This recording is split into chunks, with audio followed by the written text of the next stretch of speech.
The African Development Bank says more than $1 trillion have been illegally transferred out of Africa over the last 3 decades. Now African leaders are meeting to try to end the free flow of cash.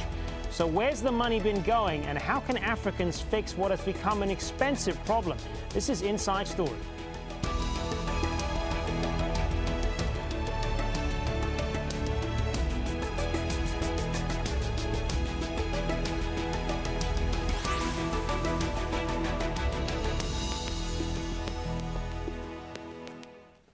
Hello and welcome to the program. I'm Hazem Seeker. Well, last year, the African Development Bank found that Africa's economy is growing faster than any other continent. Greetings upon greetings. No, that's linked for the second segment. Yeah. No, I have the first one as the one. If you go on there and you look, there's a link for this little young girl that we're about to start talking about. This is real life. It's okay. We ain't worried about it. Don't worry. As soon as you find it, we'll go ahead and live. put up some other time. We'll put it up. So right? it's we're talking about a 14-year-old young lady. But first, before I even go there, that's the video. It's right on. It says "Video to begin segment." First video on page. See, can't even say nothing. Certain people talking about script. Anyways, what's wrong? Can we begin? Yeah. Hi guys. Greetings upon greetings. Hi everybody. Yes. Welcome to another Friday. It's not a terrible Friday. It's just gross. The day before Samhain, better known to the world as Halloween. Yes. And also we 2 saw days before, flurries. All Souls Day. We saw flurries. Yes. Just a gentle reminder of what is to come. Flurries. I was like, why? Mm-hmm. Anyhow. So how's your Friday going, Dave? Slow, like the weather. Grant is going slow apparently too because he missed the whole video. But anyways, we're going to go on into this story. And then we're going to... Yeah, you know what? Let's pretend we're starting again. How about that? And... So cue them about the video. 14-year-old lady. Okay. So for some reason, all the scientists in the world have no clue what to do with this influenza virus, aka COVID-19. And our first story is about a 14-year-old and she's from Texas, and she won a national science competition for identifying actually a molecule that can bind to the virus and potentially disable it. Run the video. We have it now? Yes, run the video.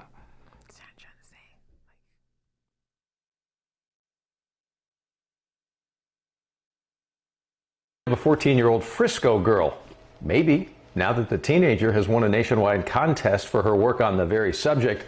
J.D. Miles with her story, all new at 6 o'clock. You only have to go to Independence High School in Frisco to find a student being called America's top young scientist. It's exciting. I'm still trying to process everything. A potential cure to the influenza virus. Meet Anika Shabrolu, who at the ripe old age of 14 recently won the 3M Young Scientist Challenge and $25,000. It's for her work on a cure for COVID-19, or as she more accurately puts it. And I developed this molecule which can bind to a certain protein on the SARS-CoV-2 virus. And this protein, by binding to it, it'll stop the function of the protein. So I started with a database of over 698 million compounds. Anika was only in middle school when she entered the contest months ago and originally planned her project to involve seasonal flu. She later changed it to COVID-19 and says she was driven by the scope of the pandemic and the people who were suffering. And we just always have this constant fear, like who's going to get infected by the coronavirus. Anika describes herself as a typical teenager who, not surprised. So 14 years old. From the month of babes. So Anika Shabrolu, who hails from Frisco, used computer modeling to search for a compound that actually binds tightly to the SARS-CoV-2 spike protein, to a structure that juts off the coronavirus. You know, you see that little thing there it is. Okay. And it plugs into human cells to trigger infection, that's what causes the infection, okay? In theory, such a compound should prevent the virus from infecting cells. So when designing the new antiviral drug, scientists often perform computational studies, and that's exactly what this young lady did. So for her impressive work, She earned first prize in the 2020 3M Young Scientist Challenge, a US-based science competition for middle school students. Shabrulu signed up for the contest months ago while still in middle school. With the initial intention of studying influenza. Imagine that. Right? Right? So identifying a molecule that binds to SARS-CoV-2, the virus that causes COVID-19, took tremendous work. She started with a database of over 698 million compounds. She ran these many compounds through iterative screenings on the computer to assess their binding ability, molecular structure, and drug-like characteristics, such as how they would break down in the human body and what they could do with toxic cells. Mm-hmm. So each screening narrowed her search until she was left with one lead compound that could bind to the coronavirus and kept it from infecting cells. I'm just wow. 14 years old. So for the initial 3 million compounds, she was able to narrow down to one potential drug candidate that selectively binds and inhibits the influenza virus. Congratulations, young lady. You've done what people who've been in this field for many, many of years. I don't even understand how she did it. Like, I think it's incredible. Like, her parents are so proud of her. And in one of the videos, it just shows her parents just hugging her. Because I'm just like, yeah, girl, like, but this is my thing. So if we know that, why do we really have the need for my second story? So this was something that I received yesterday. It hasn't been talked about yet too much. It's just starting to go out. That's right. So MP Sahota shares an update. So she's an MP from Brampton North. She just shared an update with us on the Canadian COVID-19 vaccine. And I want you to keep in mind the story I just told you guys about, okay? So Ms. Ruby Sahota, the Member of Parliament for Brampton North, shared the Government of Canada is actively pursuing the purchase and development of vaccines, treatments, and related supplies to protect Canadians from the virus and to support our recovery from the pandemic. So this includes investing in Canadian projects and strengthening our country's biomanufacturing sector and capabilities to fight future pandemics through leading-edge vaccine technology. What am I call? What's her name? The 14-year-old. Right. Like, invest your money in the youth who are, if this young lady could do this, imagine if you invested more money into stuff like that. Right. Into things that are not, you don't have to do a vaccine. She found a compound that binds and can inhibit the virus. There you go. But we are here, and let's talk about the money they're putting into this. So last week, our famous Prime Minister, Justin Trudeau, announced an investment of up to $173 million. Do you know what that young lady could do with $173 million? She would cure all diseases in the world. Everything done. Everything. There'd be no more diseases left if you invested $173 million. Yes, absolutely. So he invested it into the Strategic Innovation Fund in Medico. We'll go with your first one, right? In Medico? Medicaco. There you go. Which is actually a plant, to support Canadians' response to COVID-19 and future preparedness. The project, valued at a total of $428 million, will advance Medicaco. I can say huge words. Put a 6-word word in front of me and I can't say it. There you go. That place, the virus-like particulate vaccine developed on the company's unique plant-based production platform through clinical trials. It will also establish a large-scale vaccine and antibody production facility to increase Canada's domestic biomanufacturing capacity. So, the investment will support $24.27 million. It's a $24.27 million project, to help advance the development of a COVID-19 vaccine. Long story short, guys, our government, again, where are they getting all of this money from? I keep asking it. Like, every week they make an announcement about millions are putting here and millions are putting here and billions are putting here. Where is this coming from? You know, what's interesting about the story is now, not only have they now went ahead and actually invested money into this recent company. I'm going to say it. Right? They also have, there you go, thank you, right? AstraZeneca, who's reported deaths, Sanofi, GlaxoSmithKline. So hold on. Right? Johnson & Johnson, who, of course, the baby powder business. And they've said the government of Canada has signed with all of these people who are running these trials, and people are getting mashed up. Right? Remember all those stories I've talked about? Moderna, yeah, all of them. Right? Canada, the government of Canada is investing, which is not a surprise. If you get a chance, do take a look at my article on mind control. The government of Canada, let me tell you something about these people, okay? They have done some very hurtful things to people in the past in this country, including, I don't know if you guys ever heard of that whole thing of MK Ultra. So the CIA was working with the Canadian government, guys, and definitely go and read this. I just want to expand on the fact that we all think that the government is here to protect us. That's their job. That's what they're supposed, that's the whole point of them. That's what the Constitution states that they're supposed to do for us. Right. But guys, these people are not really helping at all. Like we think they are. They're throwing us a little change and they think that's help, right? We have some free healthcare, okay, but like if you're sick, you have to wait for like four months to see a specialist. You could be dead off by then. Like, the government's not really about us. I need you to really take a look into that. I'm not saying all of them. I'm not saying everyone, but there is always the head who is usually run by someone else who's either paying them to do something. And this is not just Canada. It's not unique to Canada. This stuff has been happening for years. There's governments that get paid off to carry out an initiative that needs to be carried out, and they will do what they need to do to make sure it gets carried out. It doesn't matter about the people. We are replaceable and dispensable. They don't care about us. They really don't, a lot of these people. I'm not talking about, again, all government, but some members of government. Just, again, we have a little girl here who came up with who's found something that can actually alleviate the virus. And you guys are spending all this money with these people who are doing trials that are hurting human beings instead of doing something like investing into our youth who are actually doing something to help us. Here you go. Like, sorry to rant, but that's my rant for the day. Everything else is all good from this point on. I'm done. You have anything to say about this, Dave? No, I do not. Okay, guys, when we come back, Dave actually has a very interesting story, and it actually gets me a little bit fired up. So I might rant again. Because when I heard that the total illicit money that has been flowing from Africa totals $89 billion in 15 years, blows my mind.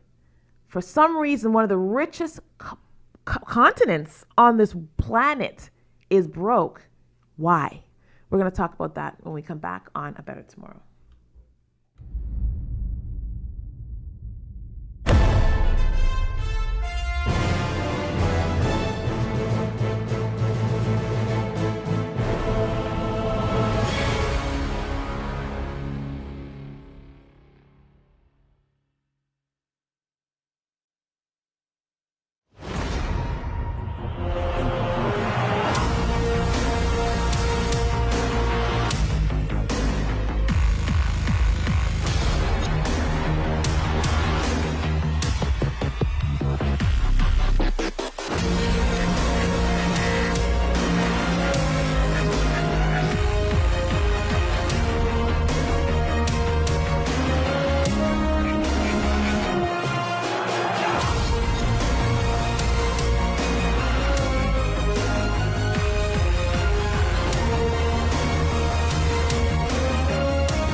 Africa over the last 3 decades.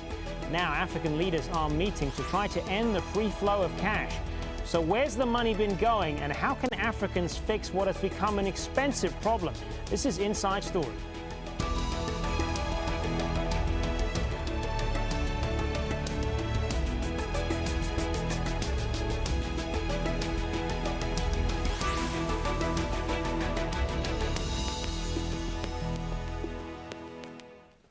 Hello and welcome to the program. I'm Hazem Seeker. Well, last year, the African Development Bank found that Africa's economy is growing faster than any other continent. But many millions of its people remain in poverty. The organization says that Africa's development has been seriously damaged by the illicit flow of money out of the continent. It's estimated that around $1 trillion have disappeared from Africa since 1980. Every year, as much as $100 billion flows out of Africa's economy because of things like corruption, money laundering, and tax evasion. In some cases, the money that's lost by individual countries is as much as 10% of their gross domestic product. The illicit outflow of cash has grown in size over many years, an average of 11.9% every year over the last 4 decades. The amount of money lost. Greetings upon greetings. We're back. Greetings, everybody. $1 billion, but could also leave $600 billion left. There you go. I always like the fancy come in, okay? It's just what it is. Right. Okay, I appreciate it. Whatever, Dave. Right. Whatever. Tell Right. your story. Jeez. That's where we are right now. I'm just saying. 'Cause You are just saying. So anyways, when I heard this report, I really wanted to go ahead and make mention of this, right? Considering that at the end of the segment, we're going to be showing a video by Howard Nicholas, who is an economics, right, professor, right, out in Europe, right? For a very long time, of course, we've noticed how our motherland has been underdeveloped, right? But with these latest figures coming out, it allows us to go and see, put things in perspective in contemporary times, right? So here's as follows, right? So Africa has lost nearly 89 billion a year for like almost 15 years, right? From 2000 straight up to 2015 in illicit financial flows such as tax evasion and theft, amounting to more than it receives in development aid, a United Nations study has showed. And I want you to go ahead and point this out, right? Remember, United Nations is going ahead and throw these figures out there, right? As we all know, regarding the underdevelopment of Africa, right? These people are supposed to come in and tell us, here, do it like this. Do it like this. You know, you have raw materials, great. Extract them like this, right? But then again, of course, they'll put the blame on the people, right, of the country once everything falls, right? Which is exactly what's happening right now, right? So the estimate in the United Nations Conference on Trade and Development, the acronym is UNCTAD. They have a 248-page report. It's its most comprehensive to date for Africa. It shows an increasing trend over time and is higher than most previous estimates. The report released on Monday calls for Africa a net creditor to the world. Wow. You hear them lyrics there? Net creditor to the world. Yes. However, we have to remember this as well, considering that everything the world needs is in Africa. So however though, right? If Africa plummets, guess who suffers? The world. Right? Because it's why they're the net creditor. I don't understand. I tell you, man, these people, they keep playing with our lives. They keep playing with our lives, right? And they put a rhetoric such as this. So anyways, illicit financial flows rob Africa and its people of their prospects, undermining transparency and accountability and eroded trust in African institutions, said UNCTAD Secretary General Mokisha Katuyi. You're so good at that. And he's correct. By means, you know, if the money goes out, leaves the country, then, the continent and various countries, you know, within the continent, then yes, right? People within the continent suffer, which is true, right? So, I mean, not only are we placing blame on, of course, those who have come in, the outsiders, the Mzungu who have come in, but we are placing, you know, the blame on, of course, you know, those leaders of state, those heads of state, supposed heads of state, who are complicit, right? Oh, you mean the government? Yes. Yes, definitely the government. Just talking about that. Odd how that happens. All right. Junior Davis, head of policy and research at UNCTAD's Africa Division, reported that the figure was likely an underestimate citing data limitations. An underestimate. $89 billion a year is an underestimate. For 15 years, and it is under. Wow. Yes, very much. Nearly half of the total annual figure, $88.6 billion, is accounted for by the export of commodities such as gold, diamonds, and platinum, the report said. For example, gold accounted for 77% of the total under invoice exports, worth $40 billion in 2015. Right? And that's just gold alone. Right? Understating a commodity's true value helps conceal trade profits abroad and deprives developing countries of foreign exchange and erodes their tax base, UNCTAD said. Tackling illicit flows is a priority for the UN, whose General Assembly adopted resolution on this in 2018. And the report urges African countries to draw on the report to present renewed arguments in international forums.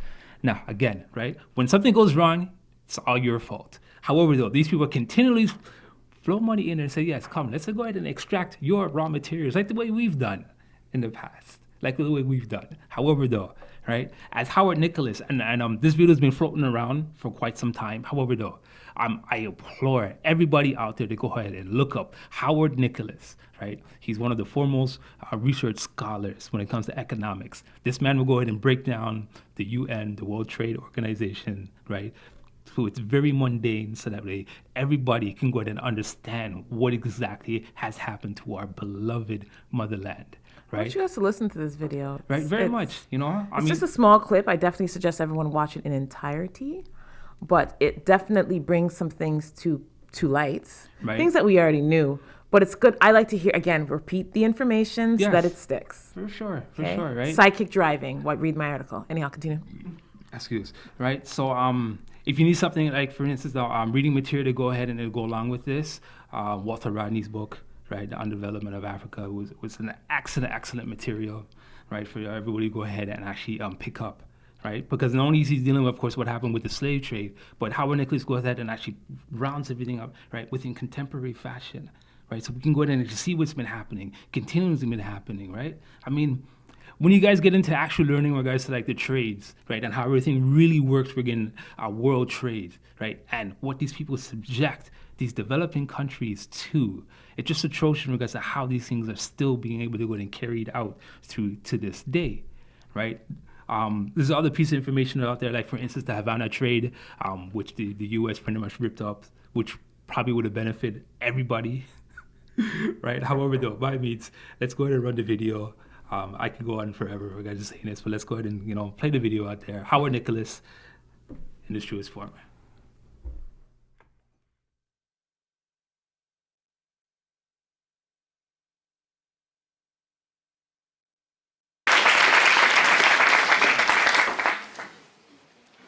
So I must thank the Critical Collective again for inviting me.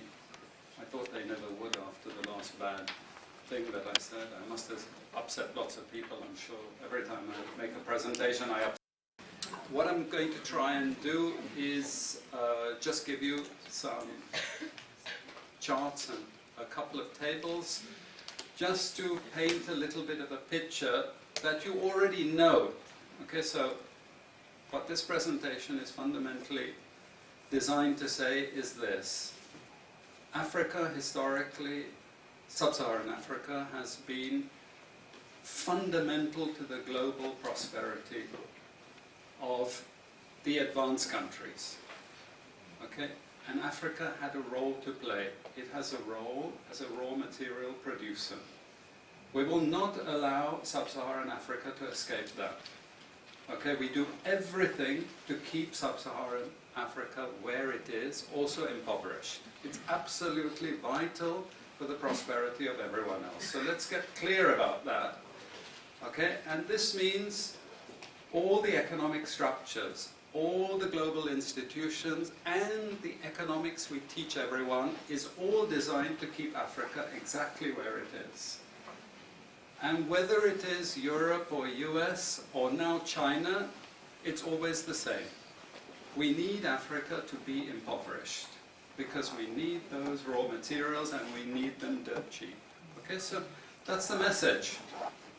It doesn't mean to say that there's nothing Africans can do. Of course there is.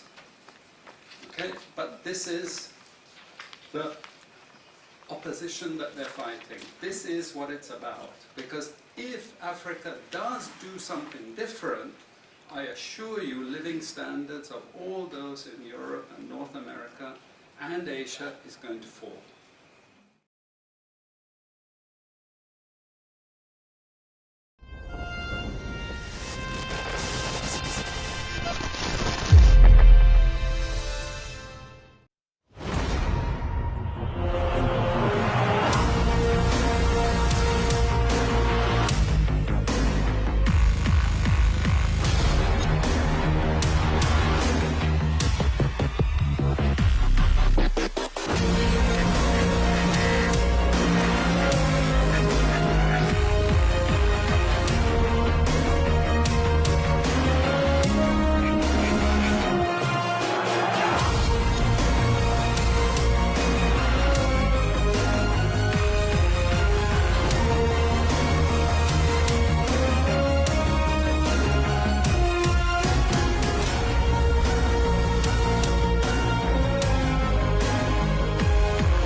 Welcome back, everybody. Welcome back. I'm going to jump right into our next story. So, as you guys know, Ford makes daily announcements on everything that's changing and how many things he wants to lock down and how he's not part of any agenda.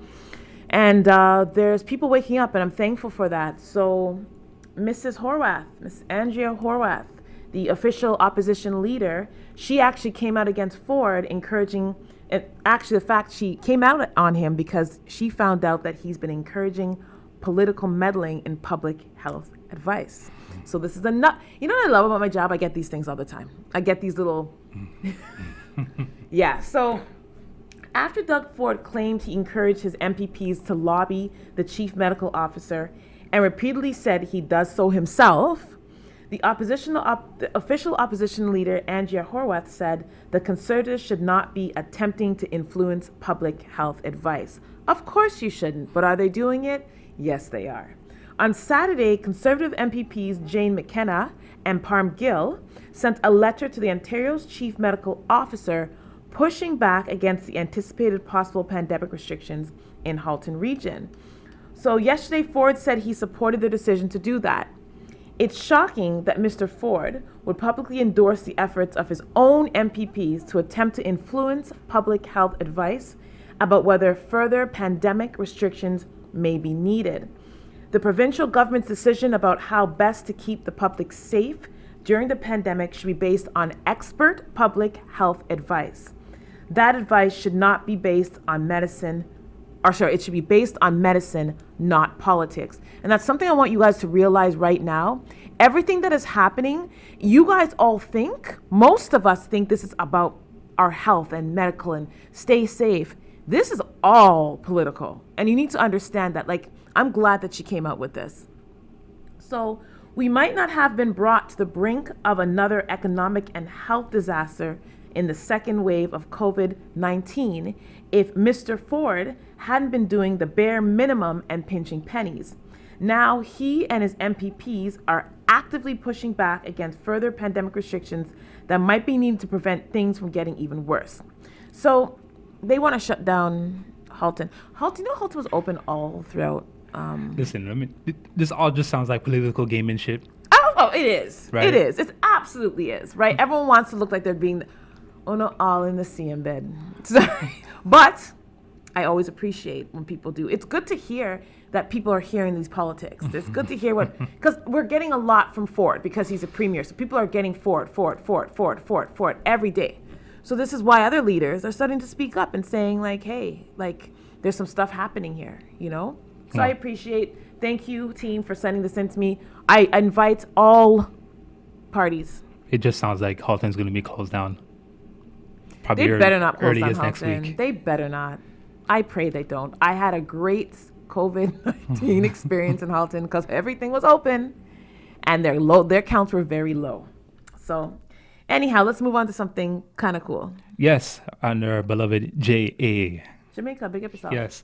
So, a team of 5 government employees who designed an educational solution that seeks to ensure reliable connection for students has emerged the winner of Government Jamaica's CodeFest 2020 competition, taking the coveted cash prize of $400,000. Right. So, I mean, this was an ongoing issue on the island where, of course, secure internet connection. Yeah. Right. Access to it and things like with that. everything going digital, of course, by means, like how the students getting if they don't have access. Right. So, I mean, to hear something like this it's a step in the right direction. Right.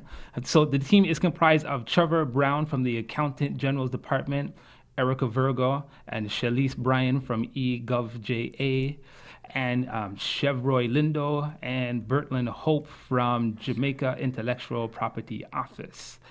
They were judged the winners after presenting their solution called the Digitized Connections, Education for Anyone, Anywhere, during eGovJA's virtual 2-day hackathon held on October 22nd through to 23rd. Just passed. Yes.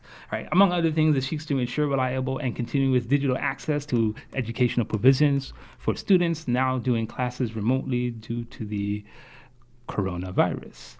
Provide supervision and monitoring, and provide parents with reliable platforms for keeping up with their children's progress. Right, so definitely something that is needed. I think, as they actually explore something like this, not just in JA, but of course throughout the whole Caribbean, right, we can definitely see a lot more, at least better options, different options on the table, right? And that's all it comes down to. Again, just to go back on this whole political thing, I'm glad that these initiatives are coming, but it's just sad that it's because of all of this, because of these political moves that have been made, that a lot of people are suffering. That's the part that's sad. Like, these initiatives have to come to place because these children their education, I feel so bad for the education system, for all of our students around the world because of what has happened. And no one's thinking about these things, Well, some people are thinking about it, which is good. Yeah, right? So that's our story. You done? Yep, that's it. Okay. Well, you know what, though? On the education tip, when we come back, there's something else that's happened.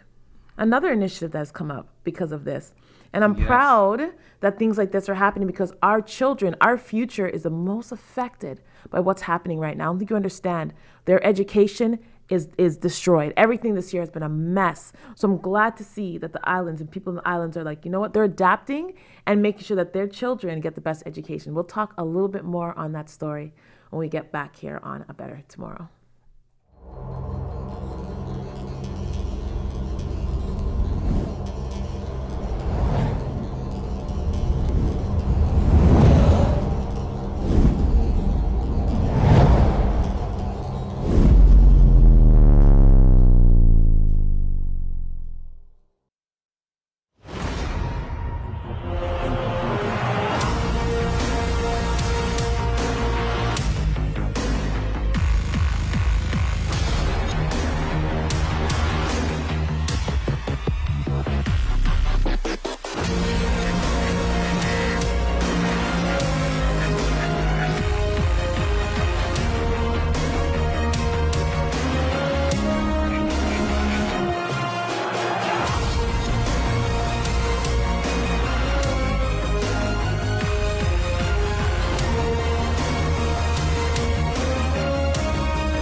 After a Jamaican teacher, Taneka McKoy Phipp, started visiting communities a few weeks ago to deliver content using the hands-on chalk and talk method, One local educator knew that local school-aged children could also benefit from the move. As such, the former Winford Gardens primary school teacher and current district education officer at the Ministry of Education, Deborah Hudson, along with 3 other teachers, lobbied with the subject ministry for chalkboards to be set up in 4 communities in Georgetown. Following her intervention, the East Ruimveldt, Alboystown, Rathville, and Wortmanville communities on Saturday last were beneficiaries of the project, compliments of the Ministry of Education. In an interview with this newscast on Wednesday, Hudson explained that she has taken the responsibility of leaving schoolwork specifically geared to those at the primary level on the blackboards daily. So far, she explained that the response has been tremendous from the eager young learners. Not good for our learners, our children, to miss a gap in school. So we just thought about the idea after seeing it on Facebook being done by our sister country, Jamaica. We thought it would have been a good initiative to do in Guyana, along with what has already been initiated by the ministry with the outlines, and they already giving out worksheets and booklets and packages to our schools. Having an 11-year-old son herself, Hudson, who has been an educator for 27 years, explained that while the COVID-19 pandemic may soon come to an end, the learning loss that the youth are experiencing will prove to be a tremendous task to overcome in the future. She went on to say that everyone should play their part to ensure that children desirous of learning have the opportunity at their little fingertips. I am looking for... Greetings to my greetings. Welcome back, everybody. Yes, Welcome yes. back.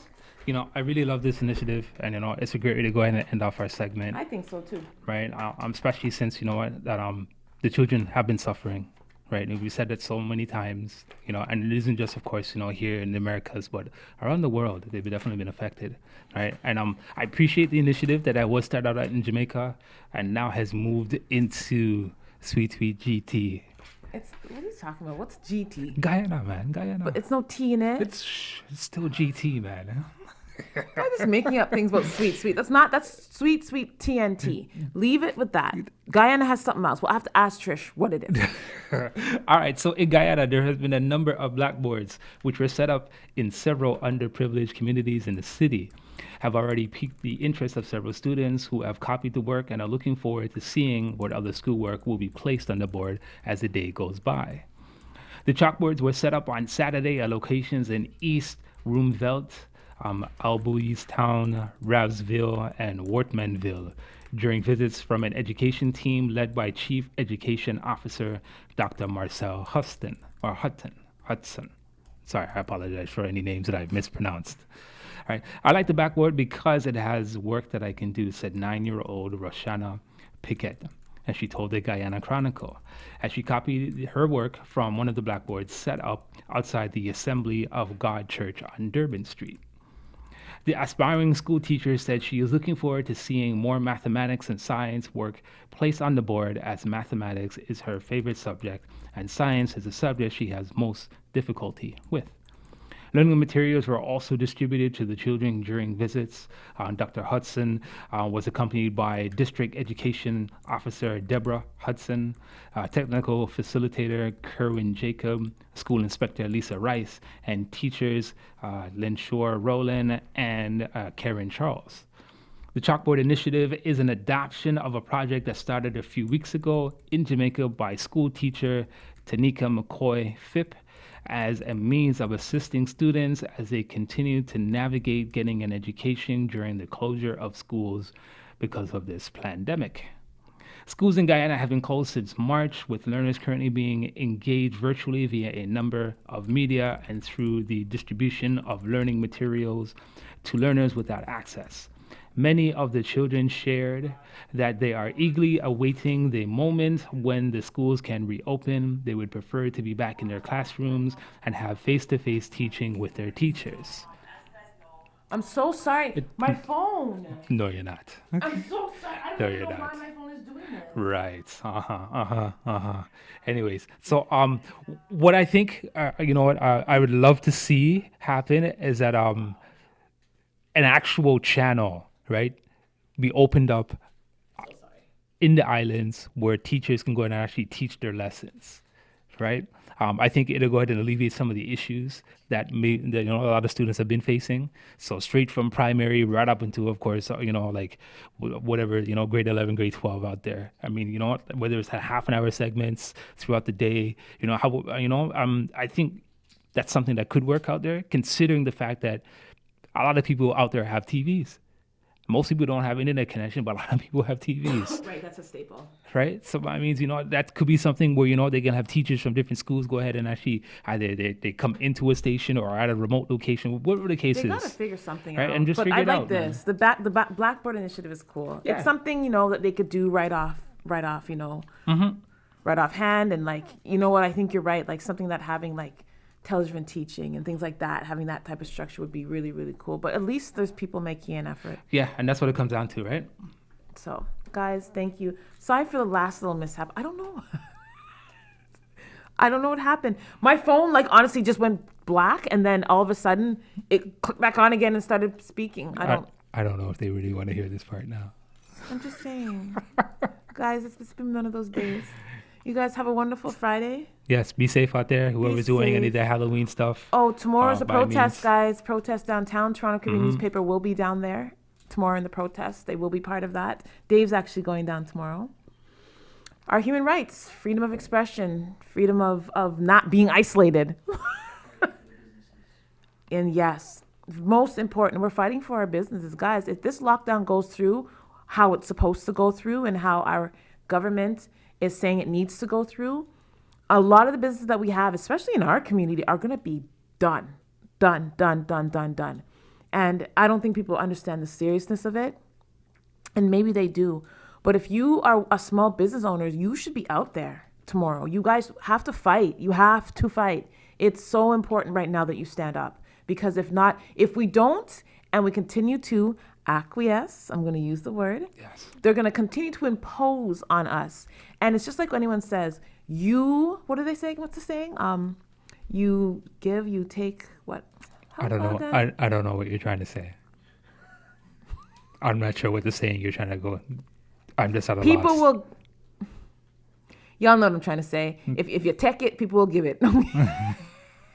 See, woman could have just said that first, Because that's not the saying. It's okay, but people could, they could relate to that. Oh, all right, guys. Have a wonderful Friday. Be safe. Peace and love, family.